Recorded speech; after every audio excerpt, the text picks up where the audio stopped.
Hello, this is Michael with Visionary Sim Pilot, and today I'm going to show you the quick start and the somewhat slower start method for starting up the Airplane Heaven C119 Boxcar. So here we are outside the aircraft of our C119 Boxcar. Nice twin piston aircraft. Maximum takeoff weight of about 74,000 pounds, if I remember correctly, somewhere in that ballpark. So, if you have aircraft that is already started up with the default of Shift E to start the engines and that sort of thing, if you already had something like that running, and even sometimes if you just, put start on the ground cold and dark, the aircraft will start using the quick start method in prepared 3D. So you do want to just give like about maybe 5 or 10% throttle before actually starting it. So we're going to try it now and see if it actually works first.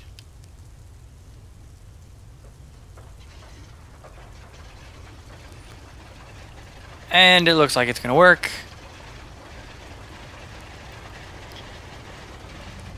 So there we go. Everything's running. Quick and easy. So simple enough, right? Okay. So now, if you want to do it in the slower method, I'm going to show you how to do that too. So it's not too difficult. I actually created a checklist in Multi-Crew Experience, but I'm not going to basically look at that. So here we go. So we're going to go inside the aircraft to the 3D panel. So you can see up here to the upper right hand corner of the screen right now is the overhead panel. So I'm going to move up a little higher and move over to the side so that we can see the majority of our overhead panel.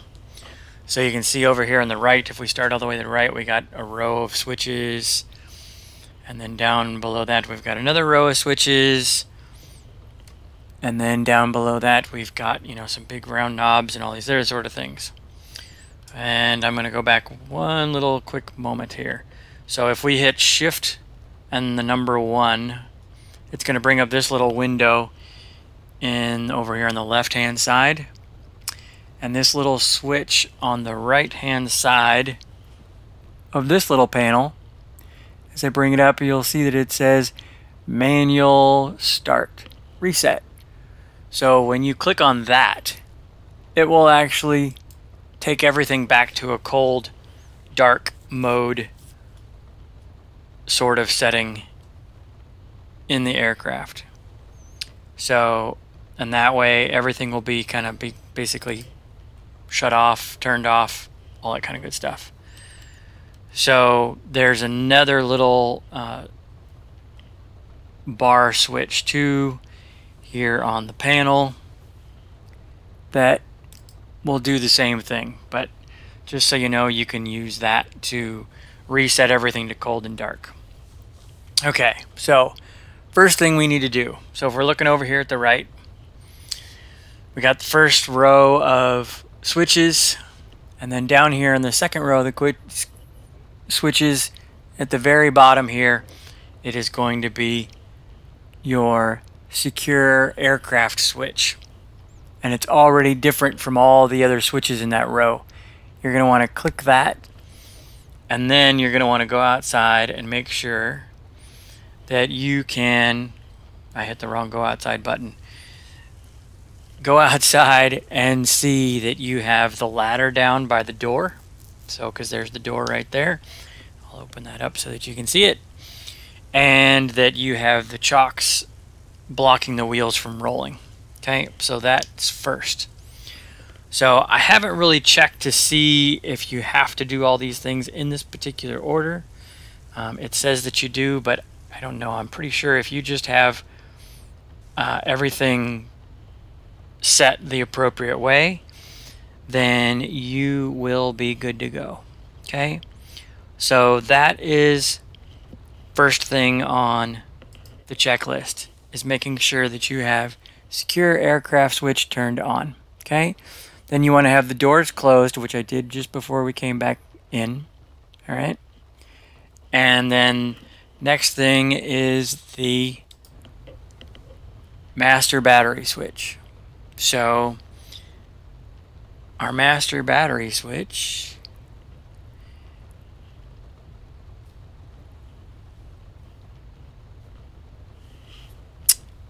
is, so if we come down from where if we come to the left of the secure aircraft, you'll find the battery switch down here right next to our big round ignition switches that is just to the above that. So we want to click on that and move that to the on position so that that's there. And if you have something programmed to do your battery switch, that will work as well. So, because as you can see, I'm hitting my battery switch button and it's switching it on and off. Okay, you're going to want to make sure that your parking brake is set. So that is next on the checklist. And let's see. All right, so after parking brake, we've got our engine, fuel, control, both 1 and 2. All right, so those are these big red switch covers. So all the way over here to the left, we click on that big red switch cover and it opens up that. You come in there and there's that little switch and it now says cut. You want that to be open, so that now says open. And then you can close that cover back up and then go to the other, go over here to the right to this one over here, open that up, and then you're going to click on that one and change that from cut to open so that you make sure that it says open, and then you can cover that side back up. So then you want your master ignition switch. And so we have these three big dials. We have the one up here in top, which is just to the side of that battery switch that we just switched before. This is our master ignition, and so you're going to want to click on that because right now it says off. We click on that and it brings that switch pointing straight out, and now it is turned on. Alright, let's see what's next on our checklist. Next thing on the checklist. Let's see, master ignition. Alright, so generator switches. So generator switches are under these blue covers here, these light blue covers here in the middle of this big jumble where it gets kind of messy.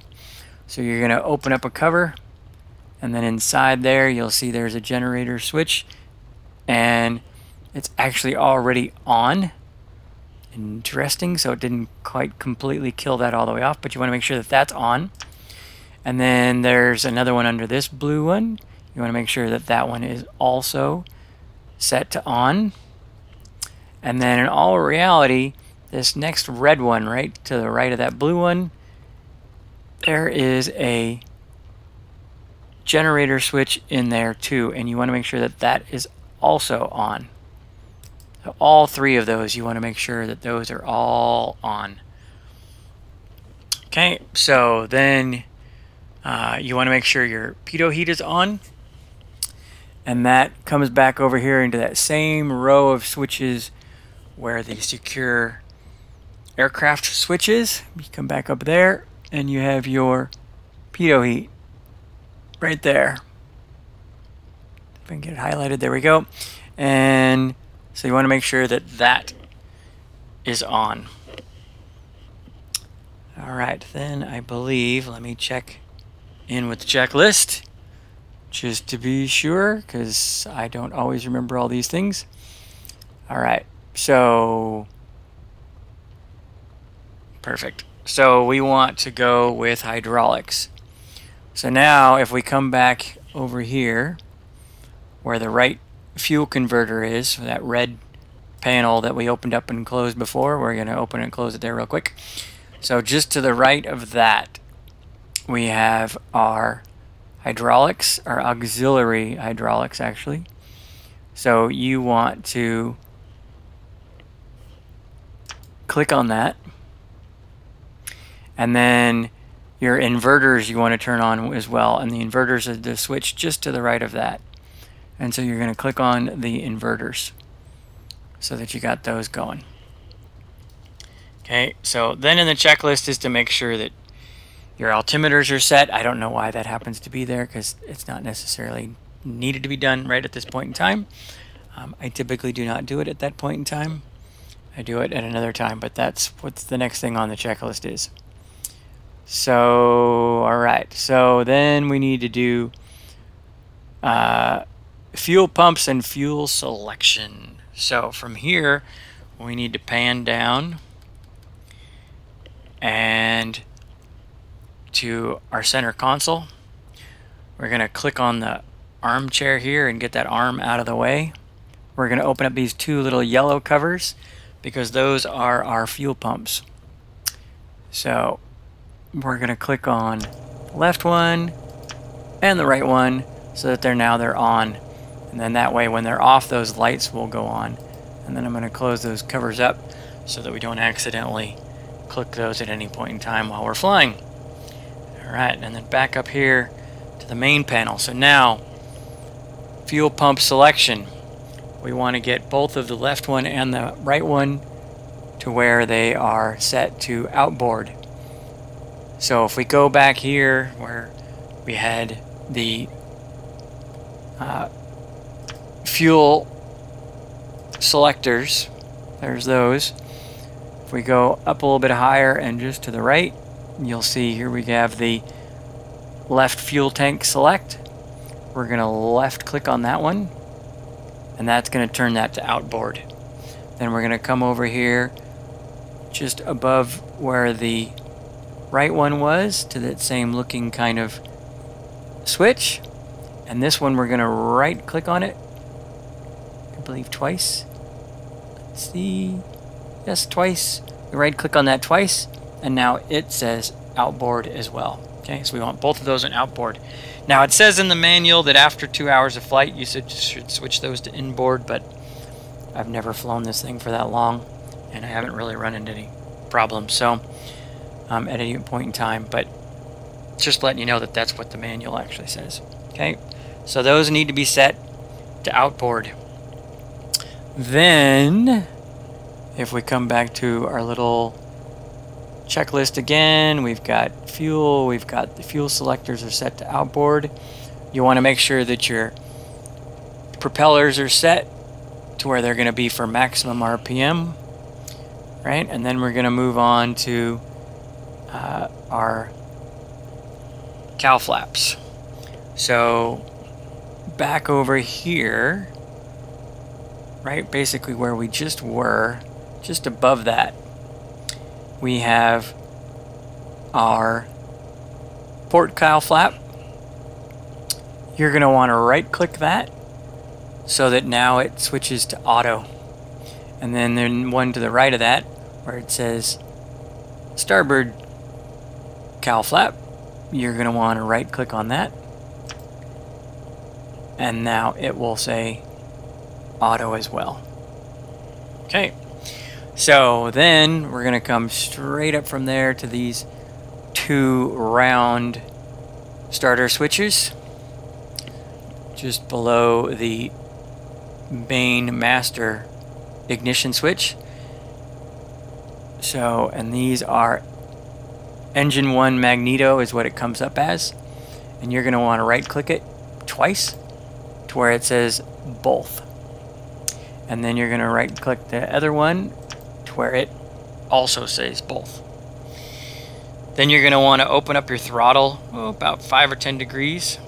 You know, for both engines you can either pan down and do it down here on the throttle quadrant, or if you have a throttle quadrant you can do it there, but I just moved it using my throttles on my throttle quadrant.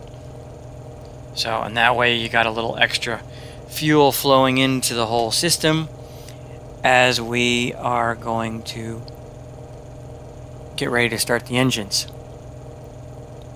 So we want to make sure that the mixture is at full rich as well, and so mine is already set that way at full rich.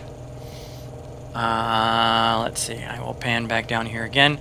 So once again, you can do it with the mouse by moving those all the way forward. Mine's already forward. I just use my throttle quadrant to where you push those all the way forward so you have full rich mixture. Alright, here we go. Now for the fun stuff. So pretty much last little steps. So just below our two magneto switches, we come down, and to the left of the two blue cover switches here, which was our generator switches, we now have primer switches.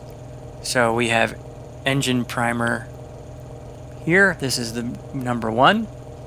And so we're going to click on that and turn it on. And then we're going to come over here to the second to the last switch over here on the left that says engine starter 1. That one's off. We're going to click that on.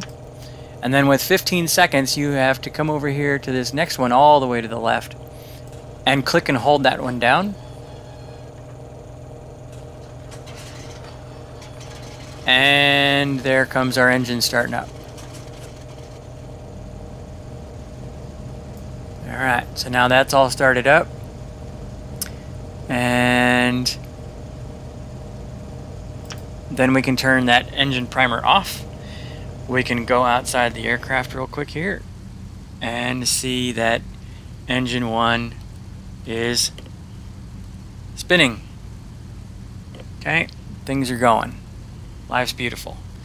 Alright, we'll jump back inside, and now we'll start up engine 2 the same way we started up engine 1.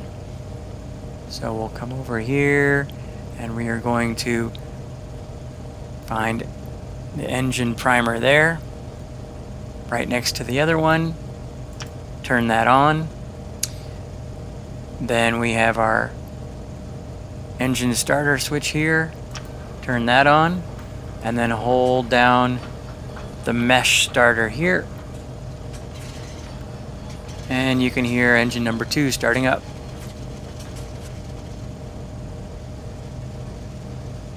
Cool. And now you know that's started, so now I can let go of that. And then we want to come back up here and get the engine primer turned back off. Okay, so that's all good there. We can go outside once again really quick.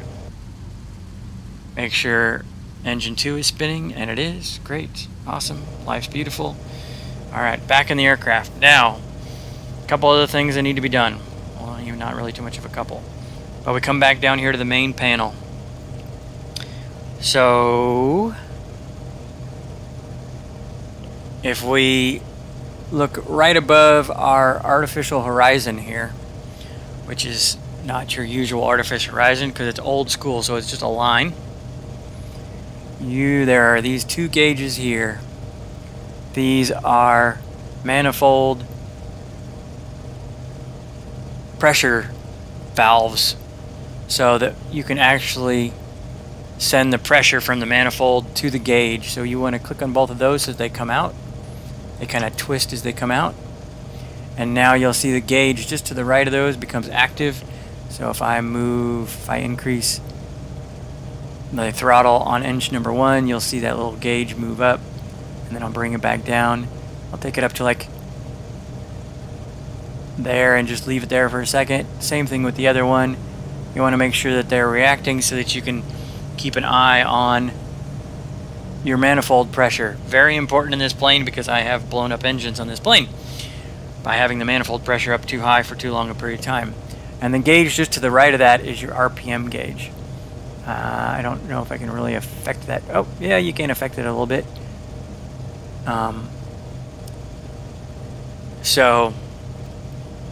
But those are those two important gauges there. All right, last thing. So your aircraft is still secured, so you need to come back up here to that second row of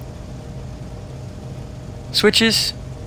This one here at the very end, and then you need to click that one back down that way, and that way when you come back outside the aircraft, you no longer have a ladder and you no longer have chocks at the wheels, so that now you can taxi and do all those other things that you need to do. So that is how you fairly naturally and quickly start the Airplane Heaven C119 Boxcar. So other things, you know, obviously there's light switches in here. The default buttons do not work. The lights in this aircraft, there's additional lighting. Let's see, I will turn some on really quick. There's formation lights on this aircraft that you can turn on that blink on the wings. You got big blue lights, you can put them on to where they just stay on all the time. Same thing with the navigation lights and running lights and all sorts of fun little things in this aircraft. So some people have said that they had problems running this aircraft in P3D. As long as I'm only running this aircraft in the simulator and really nothing else, I really haven't had too many problems. But if I do run other software with it, such as multi-crew experience or PF3 or various other things, if I start trying to push the system a little bit too much, it doesn't work so well. And I typically turn off all of my AI traffic as well, so that I don't use that. The avionics switch, the default switches work for that, for avionics, so that's all good. And then that whole top row is all heating switches for different heating elements and that sort of thing. But in this mode, the way I've got it like this, your aircraft will fly just fine, and it will work and all that other kind of good stuff. So same thing with the landing gear and the flaps. They all follow default. Okay, so nice looking aircraft, pretty fun to fly. And if you have any questions, put some comments down below. I hope you like it and have fun flying your Airplane Heaven C119 Boxcar. So hope you all have fun flights, and I'll see you in the next video.